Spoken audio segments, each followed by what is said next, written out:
யோசுவா 21ஆம் அதிகாரம். அப்பொழுது லேவியரின் வம்ச பிதாக்களின் தலைவர் கானான் தேசத்தில் இருக்கிற சீலோவிலே ஆசாரியனாகிய எலெயாசாரிடத்திலும் நூனின் குமாரனாகிய யோசுவாவினிடத்திலும் இஸ்ரவேல் புத்திரருடைய கோத்திர பிதாக்களில் உள்ள தலைவரிடத்திலும் சேர்ந்து வந்து, நாங்கள் குடியிருக்கும் பட்டணங்களையும் எங்கள் மிருக ஜீவனுக்காக வெளிநிலங்களையும் எங்களுக்கு கொடுக்கும்படி கர்த்தர் மோசேயை கொண்டு கட்டளையிட்டாரே என்றார்கள். கர்த்தருடைய வாக்கின்படியே இஸ்ரவேல் புத்திரர் தங்கள் சுதந்திரத்திலே லேவியருக்கு பட்டணங்களையும் அவைகளின் வெளிநிலங்களையும் கொடுத்தார்கள். கோகாத்தியரின் வம்சங்களுக்கு சீட்டு விழுந்தது. அந்த சீட்டின்படி லேவியரில் ஆசாரியனாகிய ஆரோனின் குமாரருக்கு யூதா கோத்திரத்திலும் சிமியோன் கோத்திரத்திலும் பென்யமீன் கோத்திரத்திலும் கிடைத்த பட்டணங்கள் 13. கோகாத்தின் மற்ற புத்திரருக்கு எப்ராயிம் கோத்திரத்தின் வம்சங்களுக்குள்ளும் தான் கோத்திரத்திலும் மனாசேயின் பாதி கோத்திரத்திலும் சீட்டினால் கிடைத்த பட்டணங்கள் 10. கெர்சோன் புத்திரருக்கு இசகார் கோத்திரத்தின் வம்சங்களுக்குள்ளும் ஆசேர் கோத்திரத்திலும் நப்தலி கோத்திரத்திலும் பாசானில் இருக்கிற மனாசேயின் பாதி கோத்திரத்திலும் சீட்டினால் கிடைத்த பட்டணங்கள் 13. மெராரி புத்திரருக்கு அவர்கள் வம்சங்களின் படியே ரூபன் கோத்திரத்திலும் காத் கோத்திரத்திலும் செப்லோன் கோத்திரத்திலும் கிடைத்த பட்டணங்கள் 12. இந்த பட்டணங்களையும் அவைகளின் வெளிநிலங்களையும் இஸ்ரவேல் புத்திரர் கர்த்தர் மோசேயை கொண்டு கட்டளையிட்டபடியே சீட்டு போட்டு லேவியருக்கு கொடுத்தார்கள். லேவியன் குமாரரில் முதலாம் சீட்டை பெற்ற கோகாத்தியரின் வம்சங்களிலே இருக்கிற ஆரோனின் குமாரருக்கு யூதா புத்திரரின் கோத்திரத்திலும் சிமியோன் புத்திரரின் கோத்திரத்திலும் அவர்கள் கொடுத்தவைகளும் பேர் பேராக சொல்லப்பட்டவைகளுமான பட்டணங்களின் நாமங்கள் ஆவன. யூதாவின் மலை தேசத்தில் ஆனாக்கின் தகப்பனாகிய அர்பாவின் பட்டணமான எபிரோனையும் அதை சூழ்ந்த வெளிநிலங்களையும் அவர்களுக்கு கொடுத்தார்கள். பட்டணத்தை சேர்ந்த வயல்களையும் அதன் பட்டிகளையும் எப்பினேயின் குமாரனாகிய காலேப்புக்கு காணியாட்சியாக கொடுத்தார்கள். இப்படியே கொலை செய்தவனுக்கு அடைக்கல பட்டணமாக ஆசாரியனாகிய ஆரோனின் குமாரருக்கு எபிரோனையும் அவன் வெளிநிலங்களையும் லிப்னாவையும் அதன் வெளிநிலங்களையும் யாத்தீரையும் அதன் வெளிநிலங்களையும் எஸ்தேமோவாவையும் அதன் வெளிநிலங்களையும் ஓலோனையும் அதன் வெளிநிலங்களையும் தெபீரையும் அதன் வெளிநிலங்களையும் ஆயினையும் அதன் வெளிநிலங்களையும் யுத்தாவையும் அதன் வெளிநிலங்களையும் பெட்சிமேசையும் அதன் வெளிநிலங்களையும் கொடுத்தார்கள். அந்த 2 கோத்திரங்களில் இருக்கிற பட்டணங்கள் 9. பென்யமின் கோத்திரத்திலே அவர்களுக்கு கிபியோனையும் அதன் வெளிநிலங்களையும் கேபாவையும் அதன் வெளிநிலங்களையும் ஆனதோத்தையும் அதன் வெளிநிலங்களையும் அல்மோனையும் அதன் வெளிநிலங்களையும் கொடுத்தார்கள். இந்த பட்டணங்கள் 4. ஆசாரியரான ஆரோனுடைய குமாரரின் பட்டணங்கள் எல்லாம் அவைகளின் வெளிநிலங்களுக்குட்பட 13. லேவியரான கோகாத்தின் புத்திரரில் நீதியான அவர்களுடைய மற்ற வம்சங்களுக்கு எப்ராயிம் கோத்திரத்திலே அவர்களுக்கு பங்கு வீதமாக அவர்கள் கொடுத்த பட்டணங்கள் ஆவன. கொலை செய்தவனுக்கு அடைக்கல பட்டணமான எப்ராயிமின் மலை தேசத்தில் இருக்கிற சீகேமையும் அதன் வெளிநிலங்களையும் கேசேரையும் அதன் வெளிநிலங்களையும் கிப்சாயிமையும் அதன் வெளிநிலங்களையும் பெத்தோரோனையும் அதன் வெளிநிலங்களையும் அவர்களுக்கு கொடுத்தார்கள். இந்த பட்டணங்கள் 4. தான் கோத்திரத்திலே எல்தகேயையும் அதன் வெளிநிலங்களையும் கிபத்தோனையும் அதன் வெளிநிலங்களையும் ஆயலோனையும் அதன் வெளிநிலங்களையும் காத்ரிமோனையும் அதன் வெளிநிலங்களையும் அவர்களுக்கு கொடுத்தார்கள். இந்த பட்டணங்கள் 4. மனாசேயின் பாதி கோத்திரத்திலே தானாகையும் அதன் வெளிநிலங்களையும் கத்ரிமோனையும் அதன் வெளிநிலங்களையும் அவர்களுக்கு கொடுத்தார்கள். இந்த பட்டணங்கள் 2. கோகாத் புத்திரரின் மீதியான வம்சங்களுக்கு உண்டான பட்டணங்கள் எல்லாம் அவைகளின் வெளிநிலங்களுக்குட்பட்ட 10. லேவியரின் வம்சங்களிலே கெர்சோன் புத்திரருக்கு மனாசேயின் பாதி கோத்திரத்தில் கொலை செய்தவனுக்கு அடைக்கல பட்டணமான பாசானில் உள்ள கோலானையும் அதன் வெளிநிலங்களையும் பெயஸ்தீராவையும் அதன் வெளிநிலங்களையும் கொடுத்தார்கள். இந்த பட்டணங்கள் 2. இசக்காரின் கோத்திரத்திலே கீசோனையும் அதன் வெளிநிலங்களையும் தாபாராத்தையும் அதன் வெளிநிலங்களையும் எர்மூத்தையும் அதன் வெளிநிலங்களையும் என் கன்னீமையும் அதன் வெளிநிலங்களையும் கொடுத்தார்கள். இந்த பட்டணங்கள் 4. ஆசேரின் கோத்திரத்திலே மீஷாயாலையும் அதன் வெளிநிலங்களையும் அப்தோனையும் அதன் வெளிநிலங்களையும் எல்ஹாத்தையும் அதன் வெளிநிலங்களையும் ரேஹோப்பையும் அதன் வெளிநிலங்களையும் கொடுத்தார்கள். இந்த பட்டணங்கள் 4. நப்தலி கோத்திரத்திலே கொலை செய்தவனுக்கு அடைக்கல பட்டணமாக கலிலேயாவில் உள்ள கேதேசையும் அதன் வெளிநிலங்களையும் அம்மோத்தோரையும் அதன் வெளிநிலங்களையும் ஹர்த்தானையும் அதன் வெளிநிலங்களையும் கொடுத்தார்கள். இந்த பட்டணங்கள் 3. கெர்சோனியருக்கு அவர் வம்சங்களின்படி உண்டான பட்டணங்கள் எல்லாம் அவைகளின் வெளிநிலங்களுக்கு உட்பட 13. மற்ற லேவியராகிய மெராரி புத்திரரின் வம்சங்களுக்கு செபுலோன் கோத்திரத்திலே யொக்னியாமையும் அதன் வெளிநிலங்களையும் கர்த்தாவையும் அதன் வெளிநிலங்களையும் திம்னாவையும் அதன் வெளிநிலங்களையும் நகலாலையும் அதன் வெளிநிலங்களையும் கொடுத்தார்கள். இந்த பட்டணங்கள் 4. ரூபன் கோத்திரத்திலே பேசேரையும் அதன் வெளிநிலங்களையும் யாகசாவையும் அதன் வெளிநிலங்களையும் கெதேமோத்தையும் அதன் வெளிநிலங்களையும் மெபாஹாத்தையும் அதன் வெளிநிலங்களையும் கொடுத்தார்கள். இந்த பட்டணங்கள் 4.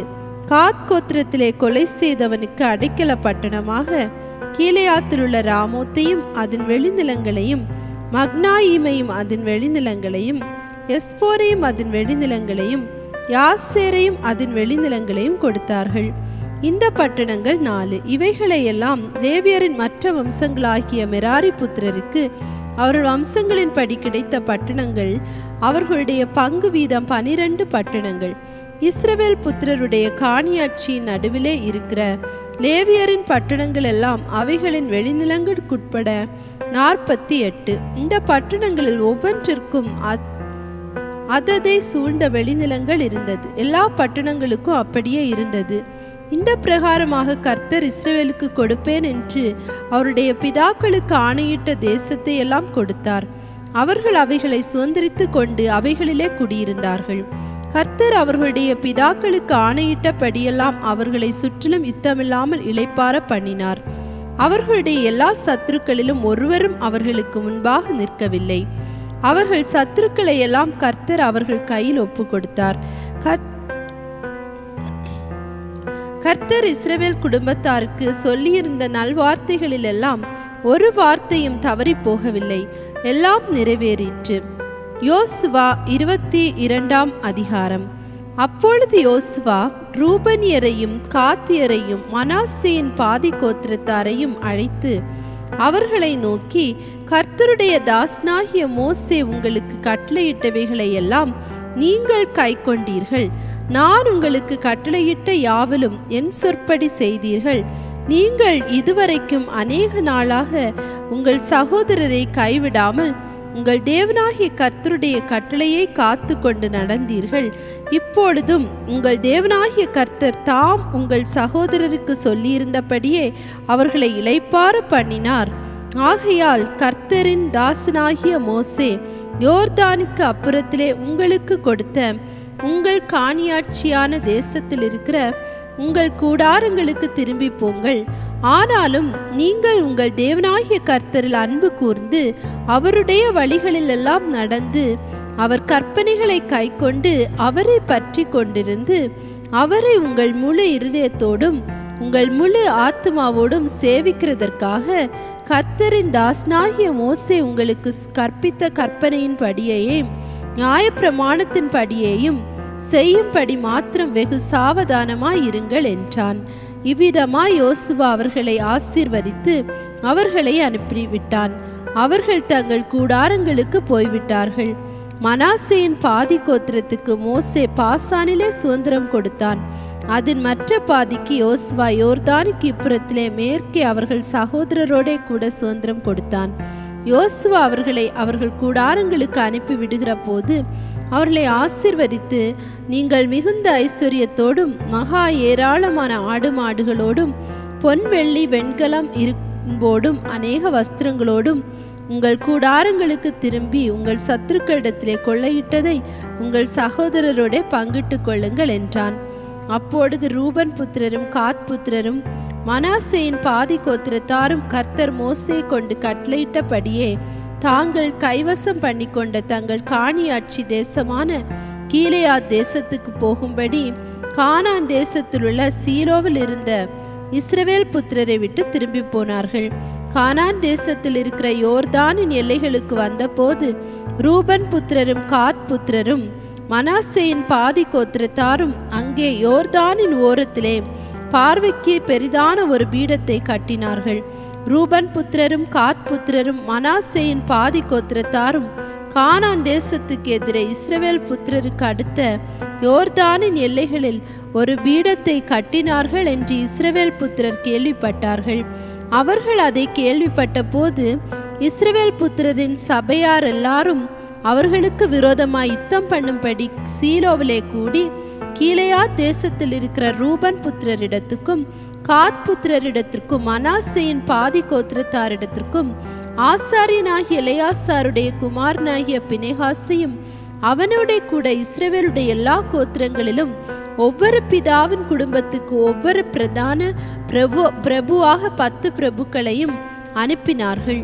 இஸ்ரவேலின் சேனைகளிலே 1000 ஒவ்வொருவனும் தன் தன் பிதாவின் குடும்பத்துக்கு தலைவனாய் இருந்தான். அவர்கள் கீலேயாத் தேசத்திலே ரூபன் புத்திரர், காத் புத்திரர், மனாசேயின் பாதி கோத்திரத்தார் ஆகிய இவர்களிடத்திற்கு வந்து, நீங்கள் இந்நாளிலே கர்த்தரை பின்பற்றாதபடிக்கு புரண்டு இந்த நாளிலே கர்த்தருக்கு விரோதமாய் கலகம் பண்ணும்படியாக உங்களுக்கு ஒரு பீடத்தை கட்டி இஸ்ரவேலின் தேவனுக்கு விரோதமாக பண்ணின இந்த துரோகம் என்ன? பேயோரின் அக்கிரமம் நமக்கு போதாதாம்? கர்த்தருடைய சபையிலே வாதை உண்டாயிருந்ததே, இந்நாள் வரைக்கும் நாம் அதினின்று நீங்கி சுத்தமாகவில்லையே. நீங்கள் இந்நாளில் கர்த்தரை பின்பற்றாதபடிக்கு புரளுவீர்களோ? இன்று கர்த்தருக்கு விரோதமாய் கலகம் பண்ணுவீர்களோ? அவர் நாளைக்கு இஸ்ரவேல் சபை அனைத்தின் மேலும் கடும் கோபம் கொள்வாரே. உங்கள் காணியாட்சியான தேசம் தீட்டாயிருந்ததானால் கர்த்தருடைய வாசஸ்தலம் தங்குகிற கர்த்தருடைய காணியாட்சியான அக்கறையில் உள்ள தேசத்திற்கு வந்து எங்கள் நடுவே காணிக்கு ஆட்சி பெற்று கொள்ளலாமே. நீங்கள் நம்முடைய தேவனாகிய கர்த்தரின் பலிபீடத்தை அல்லாமல் உங்களுக்கு வேறு பீடத்தை கட்டுகிறதினாலே கர்த்தருக்கும் எங்களுக்கும் விரோதமான ரெண்டகம் பண்ணாதிருங்கள். சேராவின் குமாரனாகிய ஆகான் சாபத்தீடான பொருளை குறித்து துரோகம் பண்ணினதினாலே இஸ்ரவேல் சபையின் மேலெல்லாம் கடும் கோபம் வரவில்லையா? அவன் ஒருவன் மாத்திரம் தன் அக்கிரமத்தினாலே மடிந்து போகவில்லை என்று கர்த்தருடைய சபையார் எல்லாரும் சொன்னார்கள் என்றார்கள். அப்பொழுது ரூபன் புத்திரரும் காத் புத்திரரும் மனாசேயின் பாதி கோத்திரத்தாரும் இஸ்ரவேலின் தேவனாகிய ஆண்டவருக்கு இஸ்ரவேலின் 1000 தலைவருக்கு பிரதியுத்தரமாக, தேவாதி தேவனாகிய கர்த்தர், தேவாதி தேவனாகிய கர்த்தரே அதை அறிந்திருக்கிறார், இஸ்ரவேலரும் அறிந்து கொள்வார்கள். அது ரெண்டகத்தினாலாவது கர்த்தருடைய கட்டளைக்கு விரோதமான துரோகத்தினாலாவது செய்யப்பட்டதானால் இந்நாளில் அவர் எங்களை காப்பாற்றாமல் இருக்க கடவர். ஒரு காரியத்தை குறித்து நாங்கள் எங்களுக்கு அந்த பீடத்தை கட்டினதே அல்லாமல் கர்த்தரை பின்பற்றாதபடிக்கு விலகுவதற்காவது அதன் மேல் சர்வாங்க தகன பலியையாகிலும் போஜன பலியையாகிலும் சமாதான பலியையாகிலும் செலுத்துகிறதற்காவது அதை செய்ததுண்டானால் கர்த்தர் அதை விசாரிப்பாராக. நாளைக்கு உங்கள் பிள்ளைகள் எங்கள் பிள்ளைகளை நோக்கி, இஸ்ரவேலின் தேவனாகிய கர்த்தருக்கும் உங்களுக்கும் என்ன? ரூபன் புத்திரர் காத் புத்திரர் ஆகிய உங்களுக்கும் எங்களுக்கும் நடுவே கர்த்தர் யோர்தானை எல்லையாக வைத்தார். கர்த்தரிடத்தில் உங்களுக்கு பங்கில்லை என்று சொல்லி எங்கள் பிள்ளைகளை கர்த்தருக்கு பயப்படாதிருக்க செய்வார்கள் என்கிற ஐயத்தினாலே நாங்கள் சொல்லிக் கொண்டது என்னவென்றால், சர்வாங்க தகனத்திற்கும் தகன பலிக்கும் அல்ல, எங்கள் சர்வாங்க தகனங்களாலும் பலிகளாலும் சமாதான பலிகளாலும் நாங்கள் கர்த்தரின் சந்நிதியில் அவருடைய ஆராதனையை செய்யத்தக்கவர்கள் என்று எங்களுக்கும் உங்களுக்கும் நமக்கு பின்வரும் நம்முடைய சந்ததியாருக்கும் நடுவே சாட்சி உண்டாயிருக்கும்படிக்கும் கர்த்தரிடத்தில் உங்களுக்கு பங்கில்லை என்று உங்கள் பிள்ளைகள் நாளைக்கு எங்கள் பிள்ளைகளோட சொல்லாதபடிக்குமே ஒரு பீடத்தை நமக்காக உண்டு பண்ணுவோம் என்றோம். நாளைக்கு எங்களோடாவது எங்கள் சந்ததியாரோடாவது அப்படி சொல்வார்களானால் அப்பொழுது சர்வாங்க தகனத்திற்கும் அல்ல பலிக்கும் அல்ல, எங்களுக்கும் உங்களுக்கு நடுவே சாட்சிக்காக எங்கள் பிதாக்கள் உண்டு பண்ணின கர்த்தருடைய பலிபீடத்தின் சாயலான பீடத்தை பாருங்கள் என்று சொல்லலாம் என்றோம். நம்முடைய தேவனாகிய கர்த்தரின் வாசஸ்தலத்திற்கு முன்பாக இருக்கிற அவருடைய பலிபீடத்தை தவிர நாங்கள் சர்வாங்க தகனத்திற்கும் போஜன பலிக்கும் மற்ற பலிக்கும் வேறொரு பீடத்தை கட்டுகிறதினாலே கர்த்தருக்கு விரோதமாய் கலகம் பண்ணுவதும் இன்று கர்த்தரை பின்பற்றாதபடிக்கு விலகுவதும் எங்களுக்கு தூரமாய் இருப்பதாக என்றார்கள்.